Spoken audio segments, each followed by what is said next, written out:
ধরুন মা আপনার চাটা খেয়ে নিন। আপনার সুগার ফ্রি বিস্কুটটা শেষ হয়ে গেছে, আপনার ছেলে রাতের বেলা অফিস থেকে আসার সময় নিয়ে আসবে, ঠিক আছে? তা বৌমা, ওটা কি তোমার হাতে টিফিন কারিতে? হ্যাঁ, কোনটা? এটা তো মিষ্টি। পাশের বাড়ি মিনতি কাকিমার বাড়িতে পুজো হয়েছে, সেজন্য উনি দিয়েছেন মিষ্টিটা। ও আচ্ছা আচ্ছা, ঠিক আছে ঠিক আছে। কি মিষ্টি দিয়েছে জানি না, রান্নাঘরে জানলা দিয়ে কাকিমা দিয়ে গেল এই মিষ্টির টিফিন কারিটা, আর বলে গেল সবাই মিলে মিষ্টি প্রসাদটা খেও।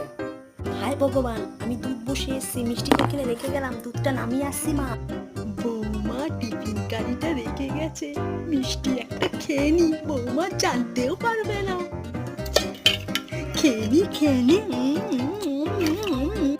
এ কি মা, আপনি মিষ্টি খাচ্ছেন? আপনার না হাই সুগার?